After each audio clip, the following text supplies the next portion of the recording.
My comments will be very, very brief. All I'd like to do is give you the opportunity to once again welcome the chairman, the president, and CEO of Intuit Corporation, Brett Smith.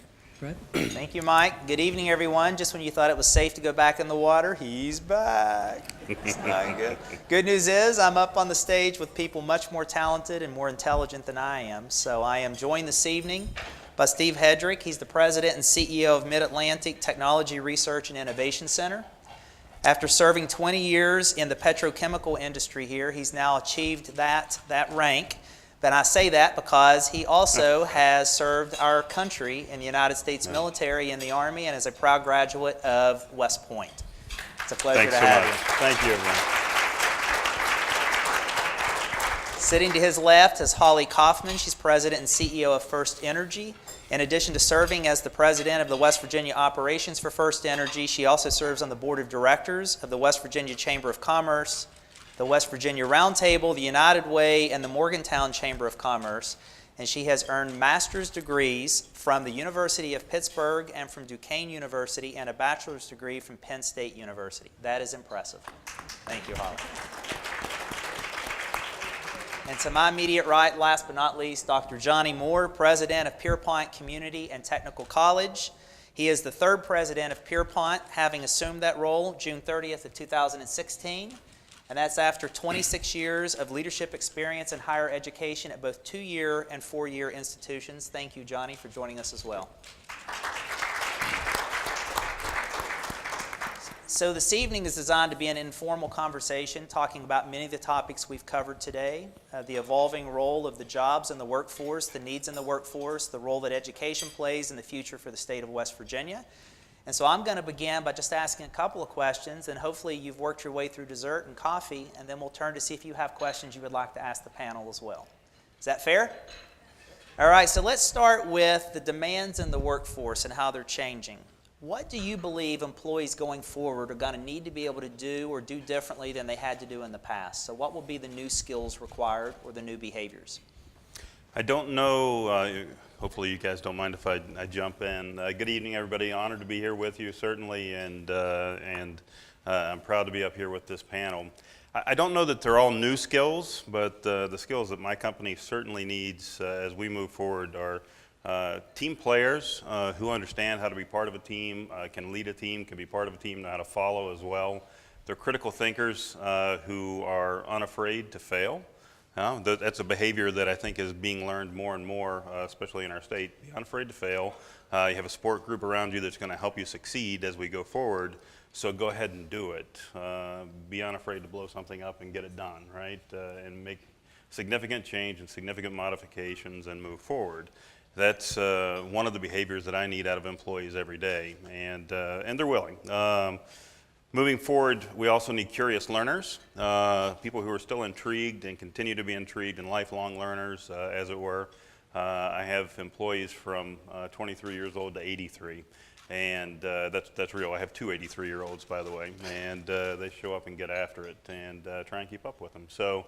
But they're intrigued. They're still curious about how things are, why they work the way they do, and how to solve problems in the most efficient way possible so that we can satisfy the needs of our customers.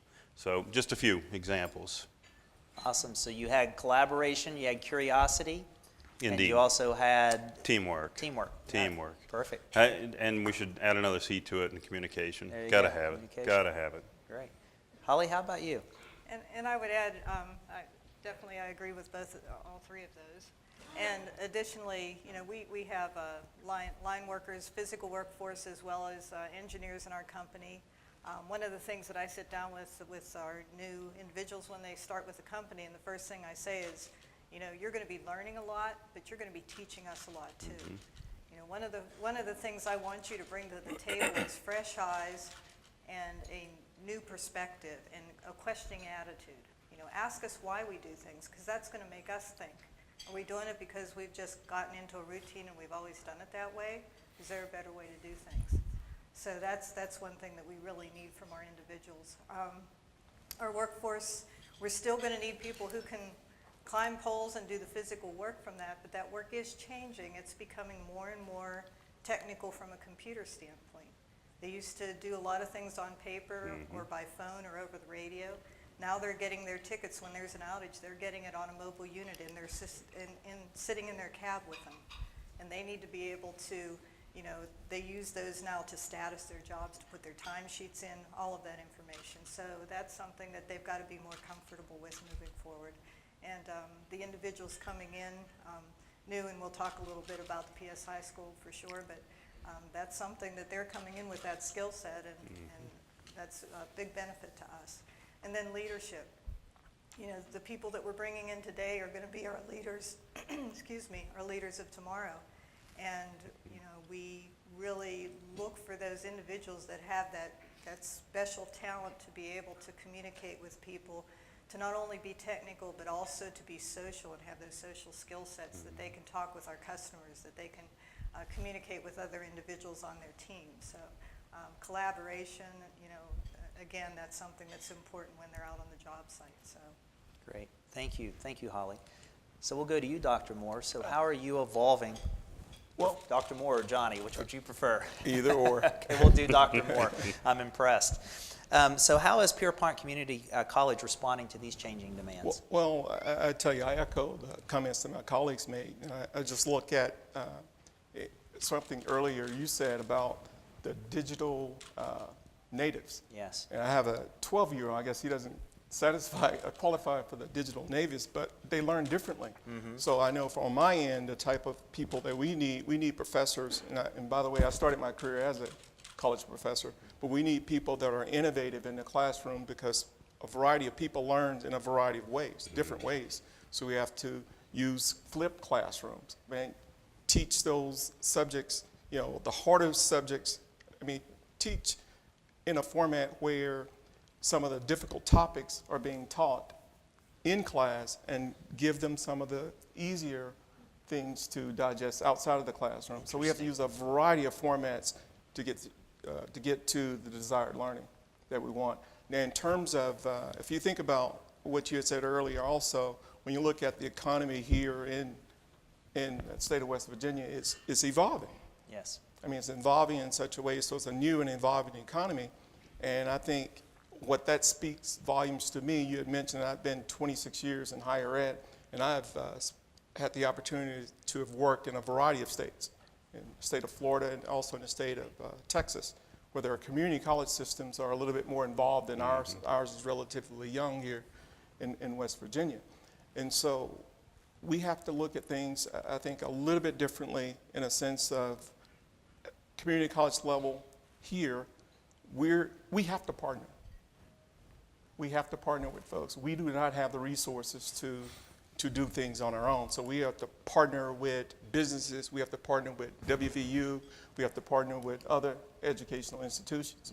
And I'll talk a little bit more later, but we have a fabulous partnership with First Energy. And some of the things that we've done is that we've partnered to, as I frame it, as place-based strategies.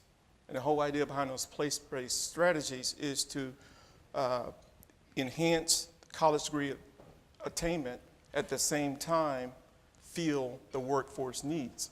Yes. So to be more specific, we developed a partnership with First Energy called the Power Systems Institute.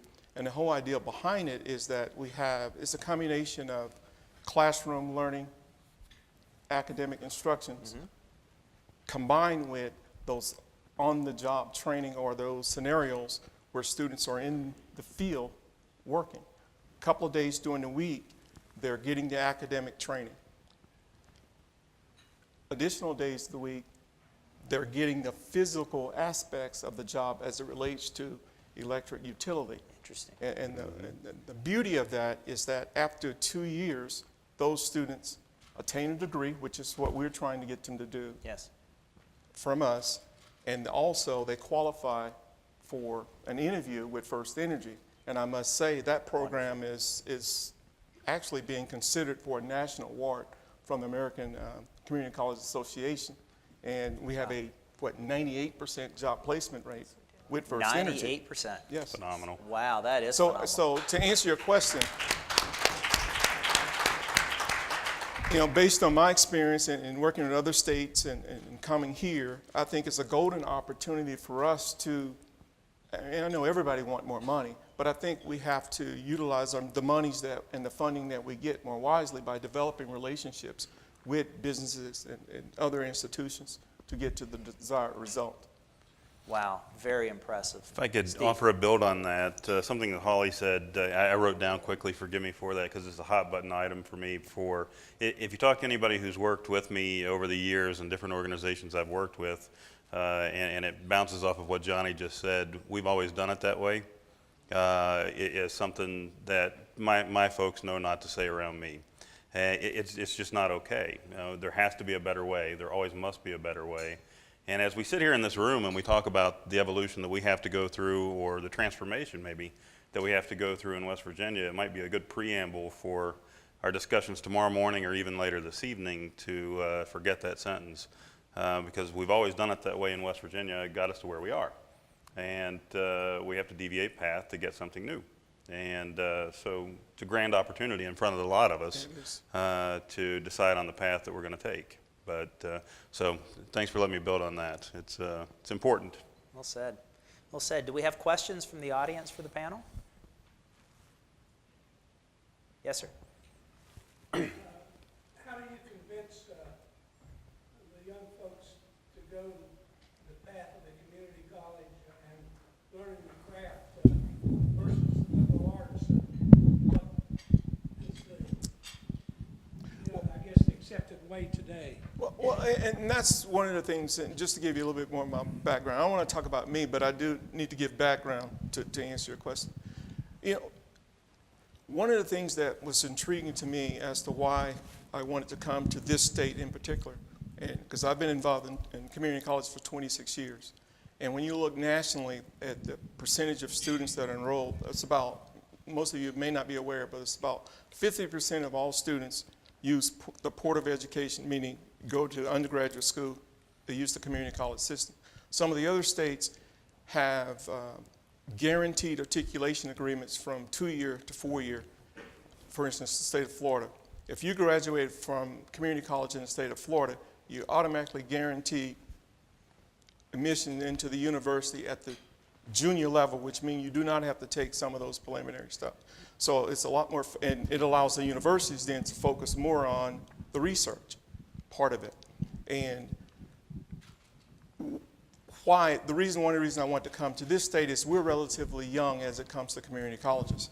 And so one of the things that I'm doing currently is trying to develop relationships with WVU and other universities in addition to high schools. So to answer your question more specifically, I think if we can develop programs in correlation with what's going into high school, not so much with the 3.5 students. Well, those WVU students, they can go anywhere.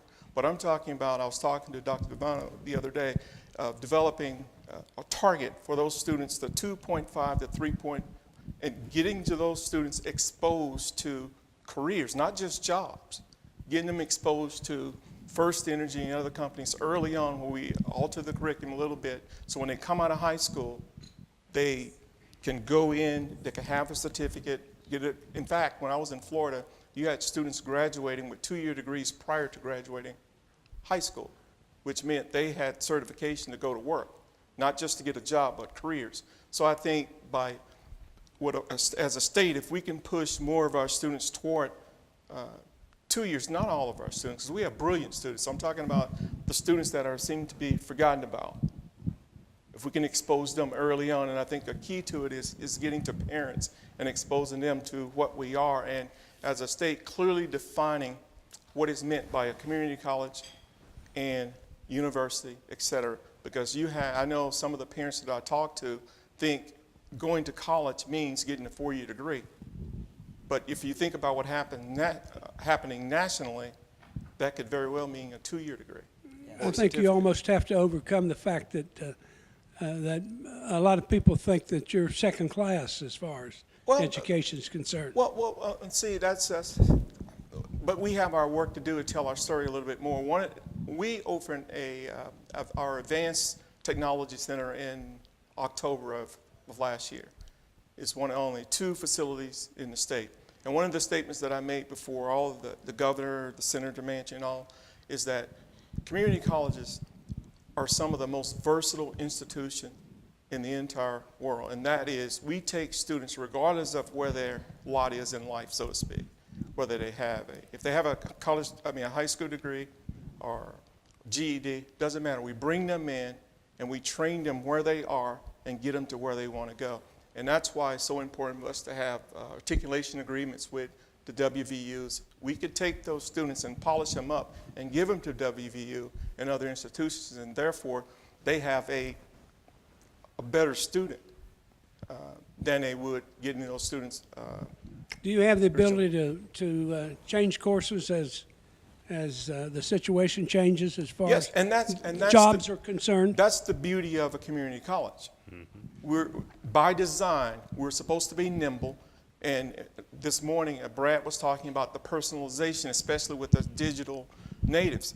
We have the ability to personally customize the programs based upon the needs of the employee. And a good example is what we're doing at First Energy.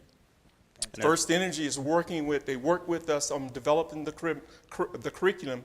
They want to help our students be, when they leave us, they go to work and do a darn good job at First Energy. There's another example of that in the Kanawha Valley and Bridge Valley Community and Technical College, which is a cousin to this program, that works for chemical process operators to deliver the necessary skills for exactly the people that you talked about, who can be great operators in the chemical industry in the Kanawha Valley. And that program was born of collaboration between industry and the Community and Technical College, and brought forward, I've hired a number of them, quite frankly, over time, and they come out of the Community and Technical College in a position that is far and away, far above their peers and their contemporaries in the community. Not one of them ever, which is not for Bridge Valley and Community and Technical College, but nonetheless, not one of them ever failed my entrance exams. Not one of them. And we don't give that out. The college doesn't have it. This is why this was so important. This morning we talked about this, or I had the chance to mention it briefly, but I think as a nation and as a state, we need to reimagine our portfolio of education options. And we talked about Massachusetts doesn't have enough electricians. We talk about coding boot camps. We talk about 2-year programs, 4-year programs. They need to work as a symphony because there's so many different needs we need to address. And I love the approach that you're taking with the universities here and the way you're working with First Energy, and I think that's the combination of assets we have to prepare our state and to prepare our youth for the future. I saw we had a question over here. Yes, sir. Thank you. I have 2 questions. They're similar, and I'd like to have, my first question is for the business folks. Yes, sir. Here in West Virginia, our CTCs, our career and technical centers, and our high schools, we're beginning to do simulated workplace. And some of those kids should be graduating now. Are you hiring those kids? And if you do, how are you seeing their skills level? And also, my question to you at community college is, are you seeing an improvement in the academic achievement of our students that are coming out of the CTCs into your community college? So Sure. I will tell you, I have not hired someone from a simulated workplace just yet, and I can offer that I look forward to the day of doing so, because the program in the Kanawha Valley that I'm aware of associated with that has lifted up kids who have been left behind.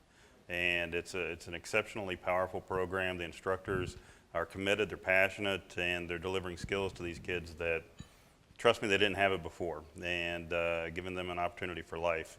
So I look forward to the time that they've gone through that program, and they've gone to Bridge Valley Community and Technical College, and they're one of my operators in a pilot plant, or to WVU to earn a PhD and come to work with us there. They're bright kids. They just, like I say, I think they got left behind, and it's a great program. And from our perspective, the way into our workforce is actually right now through one of these. We have Blue Ridge, we have Pierpont across the West Virginia, and we go actually across all of First Energy footprint with this partnership. So you say they're graduating at a high school level. They would go through a very rigorous testing process to get into this program, But to let you know, the commitment that First Energy's made to these programs is that we provide, once they make it through a very rigorous, multi-week scenario of trying to get into the program, we ultimately end up with about 18 to 25 people in this program on a yearly basis. We pay for their tuition, we pay for their books and lab fees. They get in between their first and second year, they get a paid summer internship out in the field working with our linemen. And then we also bring them on, around the Christmas time to help out so that they get that real-time experience. So it's been, like I said, very beneficial for us because we know the quality. We work side by side qualifying these people for these positions. They have to achieve the academic perspective. They have to achieve the physical perspective. If they are having trouble, the instructors reach out to us. We have people try to help work them through, and there's very, very few, if any, that I could think of right offhand that have not made it through the program. So it's just a good basis. So we haven't hired anybody directly because they have to have this very specific skill set to go out and work on our lines. Before you answer the question I asked you, I want to come back to the two of you because it concerns me that you're not hiring our kids right out of high school. The reason why I say that is because our new process, our standard is for graduating kids so that they are career or college ready. So we need to do some more work with our employees, obviously, in the state to make sure that the people in the state are hiring kids because some of them are career ready. So we need to kind of, I think we're missing the boat somewhere, or we're I think we're missing the boat somewhere if we have employers who are not necessarily hiring our kids straight out of high school when some of them may have already been taking classes with community colleges. It's not just your colleges throughout the state where some of them have partnerships where they can take community college classes while they're in high school and they should be ready to move right into the job. So I think we have some work to do in that area. Right, which, if I may. Yes, please. Question, if I build from that, is I'm concerned, obviously, in terms of deficits, when you're analyzing individuals that you're hiring, where those themes of deficits that I think Dr. White's talking about as well, that we can add. So you're saying, the students are coming here and they don't have these skills, is what I'm trying to get at. What skills are those? Can you make some generic statements about that? Do you have specifics you can share, Steve or Holly, on that? Yeah, I mean, the Community and Technical College provides literal hands-on training that you can't provide in high school. Yeah, they are getting training that is specific to the task and the mission of the specific industry. So they're learning safety skills, environmental skills. They're learning how to handle chemicals, in my case, and they're learning things that they simply can't get from high school. I don't think we can broadly distribute that skill teaching throughout all of the high schools throughout the state. So I'm not so sure that that's a shortcoming necessarily. I understand that there is an evolution that's ongoing with regards to STEM education or STEAM education, Yes. as it was this morning, which I've learned to appreciate even more over time in the job that I'm in, which I'll come back to at a different time. But nonetheless, continuing to lift these kids up with regards to STEM education and giving them the opportunity to be wildly successful coming through the CTCs. Or in our case, we're an organization, I've got 33 PhDs on staff. So reaching directly to high schools is a difficult thing for me to do just because of the deviation that's there between the learning. Okay? Interesting. Holly, anything you could add? Yeah, I think the difference maybe is the specialty of the skills that we're trying to hire in, as Steve mentioned. They're learning in this not only the electrical, the math and the English and the electrical perspective from a theory standpoint. They're also learning to climb poles. They're learning to work on regulators and transformers and the safety aspects of the job, how to do all that safely. So that's the what the value is of the very specific regiment that we have in place with Pierpont. This one final pushback, and that is, that's what simulated workplace does. It creates a work environment. They form their own companies.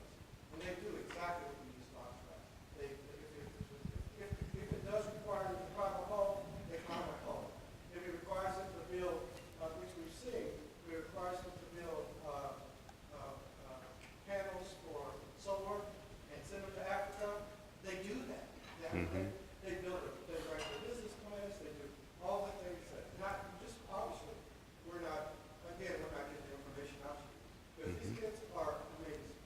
Okay. And they are doing some incredible work.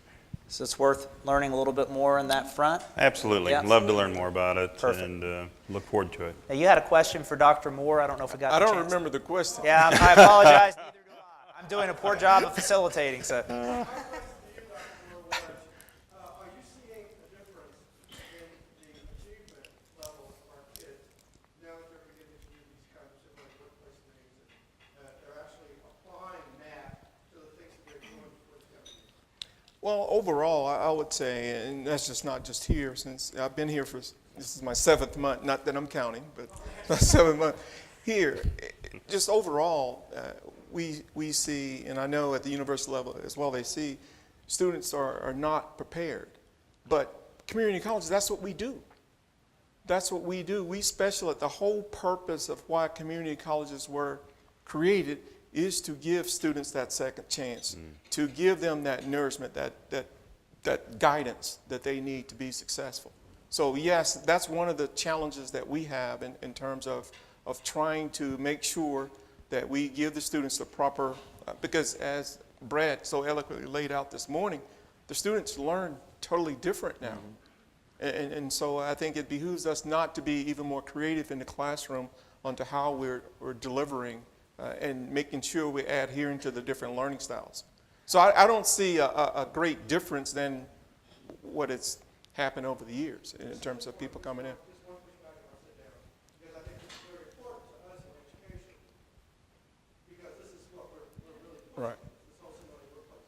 And the simulated workplace does exactly what you, I mean, in today's environment, again, I would encourage you to talk to the Department of Education about simulated workplace. Because simulated workplace in today's environment is doing a lot of what you're doing. And we need to kind of partner on those kinds of things with community college. And I agree, and that's one of the things that I'm trying to do. In fact, I was trying to get on the this is the Reese's, who's meeting. I'm trying to get on that agenda. I think I'm on the next agenda, and the whole idea was to meet collectively with all superintendents and to start examining what can we do as community college, not just my college at Pierpont, but as a statewide level. What can we do to make sure that we're preparing our students prior to coming out of high school by, and a lot of it is engagement. I have a 12-year-old, and my background is in math.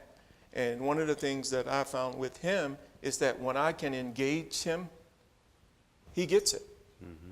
But if I try and teach him the way I was taught, Nope. he's not interested. Yep. That's not saying that he's not capable. And so I see that we have a tremendous opportunities to not redefine or just refocus, what are the things that we want our students to achieve. So it sounds like a takeaway here is, I encourage you to talk to Dr. Kathy D'Antoni. I will. She runs that program. Okay. And I think you'll find that a lot of what they're saying right now is exactly what you all Okay. right, so we have a takeaway up here. We're going to learn more about the Absolutely. simulated workplace and then try to figure out how these pieces fit together. Thank you so much. Very helpful. Thank you.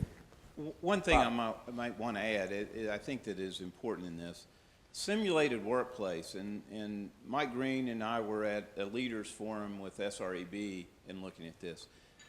And it was described as this, and it is very accurate. We're teaching these kids in high school the skills that we thought a lot of people had of showing up on time, that you punch a clock, that you're drug-free. And unfortunately, in our society today, in the Appalachian region, that's what we're faced with. So that is an entry point. It's not a finishing point. It's an entry point. What Steve is talking about is, and they're talking about there, is the next level that we're talking about with skills that get them into a job that actually pay at the level that we're talking about that community colleges are articulating. So to me, simulated workplace is fantastic. It is an entry point, but the way that you do it is do these career pathways and portals into the community colleges that go to the higher level, just exactly what you're talking about. Well said. Well said, Bob. So we talked about leadership a few minutes ago. Holly, you alluded to it. Steve mentioned it. Let's talk about leadership in the education system. There's no argument one of the best predictors of a student's outcome is the quality of the teacher. So as you look at West Virginia, what are the steps that you suggest West Virginia takes to ensure that every student has an excellent teacher? Throw that to you first. Dr. Moore. Okay. Well, will you repeat the question? Yes. We need to ensure that every student has great teachers. And in particular, let me give you a couple of examples. How can we get content experts to potentially come in and join the education ranks? So what steps would you encourage West Virginia? Either learn from the experience you've had 26 years of, hey, here's how we were ensuring that we had really good, competent teachers. That's not to assume incompetence today. Right. But what can the state do to ensure that the teachers continue to be leading edge, highly competent, and qualified? Well, one of the things that I do at the institution I am at currently is, and in fact, let me back up. We have a theme this year of preparing to win. And the whole idea behind that theme of preparing to win, and you talk to any one of my employees, they will tell you, if you talk to Dr. Moore from any length of time, somehow he's going to bring up athletics. So I use some type of analogy involving athletics. Well, if you think about preparing to win, if you're on from an athletic perspective, well, what do? You go training. Yes. So I know for my institution, one of the things that we have to do a better job of is making sure that we are making sure that people are prepared, meaning training, intense training. And something that you said early on, or at least one of the panelists said early on, about making it even more competitive. For instance, one of the things that universities have, I know Joyce can probably talk better on this than I, but one of the things the university have is they have ranking.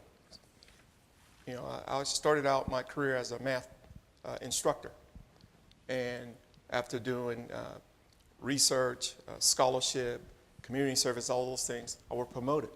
So there was levels for me to be promoted as a teacher. So that encouraged me to further develop myself. And they have that sort of system in the university. Why don't we have a system like that in high school? Very interesting. Where I know that would, if I were a high school teacher, that would Motivate incentivize you, yes. incentivize me to do better, friendly competition, Yes, in a sense. yeah. So I think that's some of the things that we can begin to look at. Making Continuous sure- improvement and Continuous aspirations. improvement. Because now, for instance, if you become a teacher, then what? Well, maybe if there was levels of motivation, opportunities for them to progress, particularly the young teachers, maybe we wouldn't have burnout as soon, because they're constantly engaged and they're becoming experts in their field, so to speak. They're staying current of the best practices, because again, we're dealing with different types of students. Yes. So it behooves us not to be creative in teaching classes a little bit differently or being current in our field. So I think that's one way of doing it. I would echo that also. Continuing education, I think, is a primary driver for, I think, the enhancement of the opportunity for the teacher to excel, right? I think that my youngest would have liked for me to have been in this particular meeting about, 10, 12 years ago, so I could have helped him more with his homework in a different way, if that makes sense, and helped him be successful in a different way necessarily than I was. So continuing education, I think, for maybe for parents and for teachers is a powerful thing. I think it might not be the most popular thing, but it's my own honest truth, so here it is. I think performance evaluations on an ongoing, continuing basis throughout the career, not through year 3, through year 6, through year 10. I get a performance review from my board of directors on an annual basis. And I think we're entrusting our children to those teachers. My sister is one. I think that there should be performance reviews throughout the entirety of their careers. And I think that helps, makes you a better you. Yep, I know that it does. makes me a better me. And I compete with myself, if you will, in the same way that Johnny was talking about, to improve. And I think that they can too. Yes.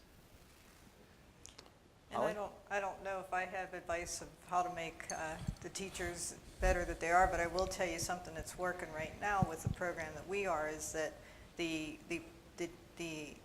instructors that are working with the students through the PSI program are working very closely with the instructors that we have. They have them 2.5 days. They hand them off to our internal instructors for 2.5 days, and those individuals are quite often, people who have retired that have done the work for, 30 plus years.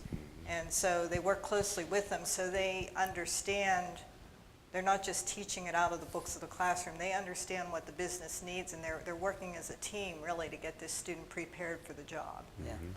I appreciate the panelists answering that question. That was a question we scrimmaged in advance, and I've got to tell you, I was as intimidated to ask the question as they were to answer it. I mentioned earlier I had that bully in the 9th grade. I had a martial arts instructor after that, and when I went for my black belt, we were sparring, and I got a shot in on him. That's a technical term in sports. Yeah, and he stood me at attention for a minute, and he kind of composed himself, and he looked at me, and he said, "That was wonderful. I taught you everything you know, but I haven't taught you everything that I know." Yeah. And he proceeded to finish the job.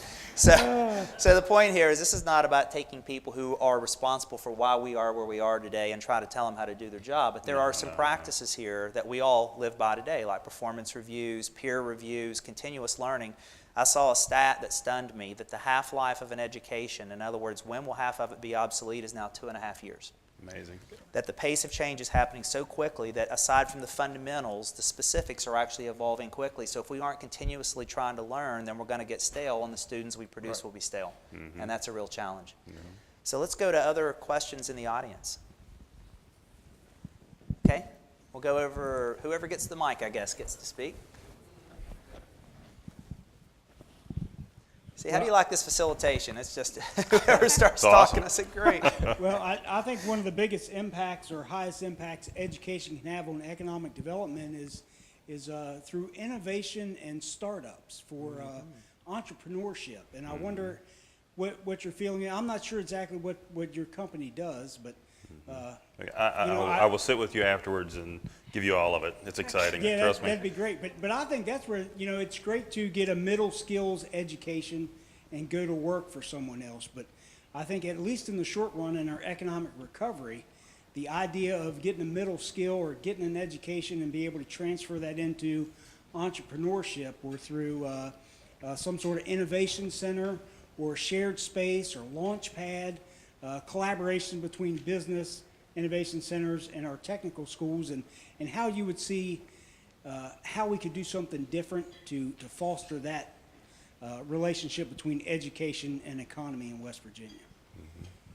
So I would offer just a very short version of a possible answer. The construct of an adequate ecosystem to support entrepreneurs in West Virginia, whether it's in pockets or distributed throughout the state, is something I think that would be very powerful. And there are examples of what right may look like in a few areas, and I think we've got a long way to go with regards to being able to support them.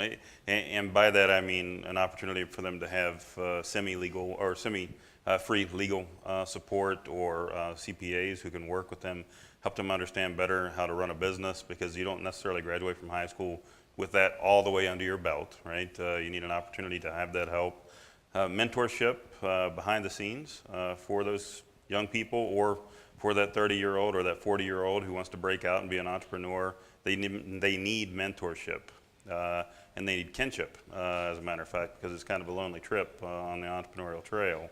And give them the opportunity for continuing education that doesn't cost them money, because a startup is, by its very nature, it does not have a strong top line, nor does it have a strong EBIT. It's fighting its way through its birthing stages, right? So I think that would be powerful in helping an entrepreneurial environment come along just a little bit better.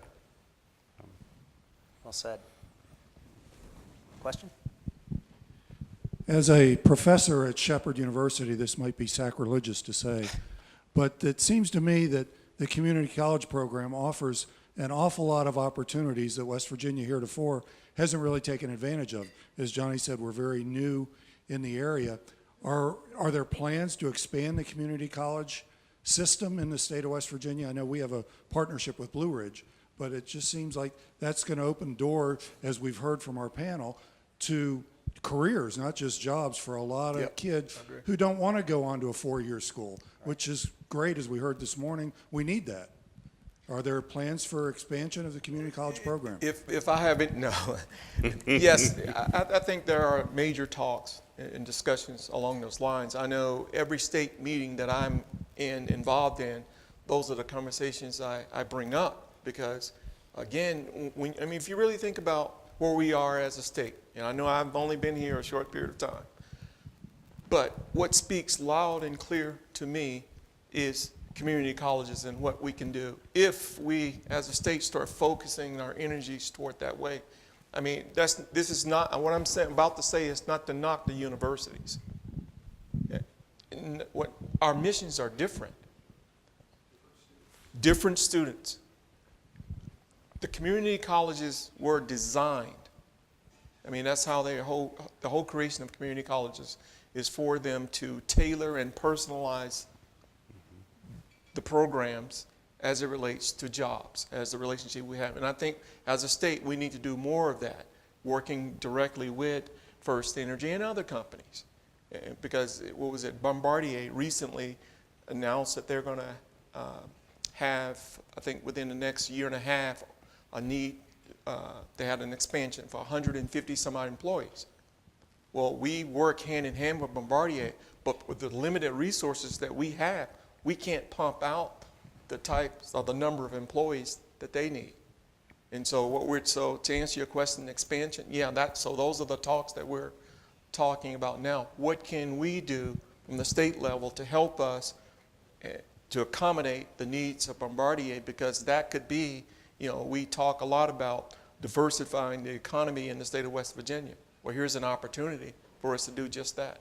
So, I'm not just speaking from the perspective that because I'm president of Pierpont Community Technical College, but again, I think it's an opportunity for us as a state to really capitalize on what we can provide, because that student come to us, and they, like you said, they can be prepared for careers. And the beauty of the community college is that we have articulation agreements with the university. So let's say a student come in, get certified, get employment with Holly at First Energy. Well, because they have the associate degree, now they can, later on, as we all know, 5 years down the road, you want to do something else. That's why that degree is important. So now they could articulate that degree over to a 4-year degree and on, because we all want people to advance. And so my vision and goal is for this education system in this state to be more of a continuum, regardless of what areas that you come in, whether it's a high school diploma or it's a GED. As a student, you can see yourself, if you have the aspirations of pursuing that GED all the way to a PhD. And that's why we have to make sure that the citizens of the state see our colleges like this, not opposed to, well, that's over here and that's over there. Because right now, as a new person coming into the state, that's what I see. And so I'm doing everything I can to make sure that it's seamless. So let me build on that, Dr. Moore. We have many in the audience tonight that are legislators, and President Gee kind of warned us in advance. We all have jobs like piñatas. Everyone thinks they can do our job. But for the legislators, those who have dedicated their lives to public service, or years of their life to public service, if you were sitting here today as the panelists and say, it's a tough job, there is a budget issue, there's lots of needs, how do you prioritize? What would you hope that the legislators could help prioritize to help ensure that our education system is where it needs to be in West Virginia? I would say one of the things that I would hope that the legislators look at is to look and search for policies that can help our students become successful. Such as? In terms of, for example, remember, here's the analogy on basketball. You know what's coming. Mm-hmm.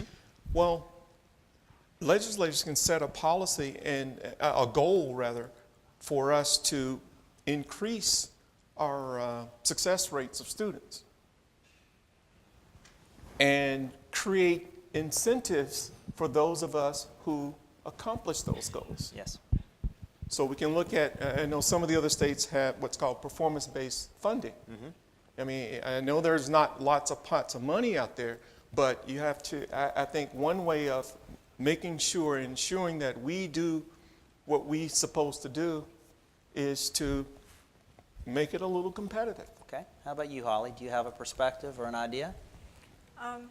Well, I think if we're looking at growing the economy, if you want businesses to relocate here, they're going to look at bringing people with families, and what's the first thing they look at if they have small kids is, you know, I'm bringing them to the school system, and I want to make sure it's a good school system.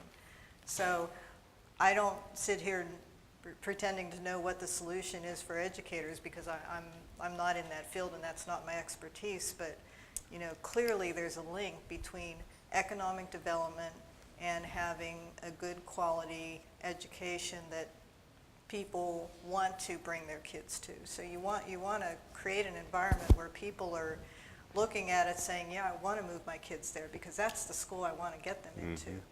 And that's going to help you attract the businesses, and they're going to want to move here then. So it's one piece of the pie. Yeah. Steve? Yeah, so I would also offer that I'm not an educator, right? By training, I'm not one. But if I were to ask the legislature to ask a thing or of themselves or of the instructors, it would be to be fearless in the change that you need to make. You know better than I what change needs to be made. I think the principals do, I think the teachers do, I think you do. And we need to be fearless in the changes that we're going to make because we're out of time, last time I checked. And so that's something that we need to expect of business leaders and of the legislature and of the executive branch, and you know, our state as a whole needs to have a chip on its shoulder and be fearless about the changes that we have to make and get on with it. And ramifications of that may come out different than we expect, but we have to be unafraid to fail as well, or we won't succeed. Well said. Well, I believe we're coming to our point in time of the panel. I want to thank our panelists, so Steve, Holly, Dr. Moore, thank you so much. A round of applause. Well done. And I would like to offer one last perspective, if I could, Mike. I don't know if you've ever seen The Power of Geese. It's actually on YouTube. But it is the phenomenon and the physics behind why the geese actually fly together in formation. And today what I've got the chance to see and hear is whether it's workplace simulation, it's 2-year programs, it's 4-year programs, it's partnerships with First Energy, it's this conversation we're having. It is an orchestra. The pieces need to fit together like the power of geese. And the power of geese is very simple. And that is that geese fly in formation because at the end of the day, the one who's in front can only sustain that position for 10 minutes before wind resistance wears it out, and it has to drop back in formation. Another one takes its place. If any goose gets too tired and it brings the system to a slower pace, it will drop out of formation and 2 others go with it and protect it till it gets strong enough to come back. And together the geese fly 70% further than any one goose can fly on its own. That is the way I think as a state and as a nation we need to be thinking about these educational alternatives. It's a collective system that fits together. And there is an old saying, if you want to go fast, go alone. If you want to go far, go together. And I think this was a great example of what you're doing today. So thank you so much for this evening's attention. Well done.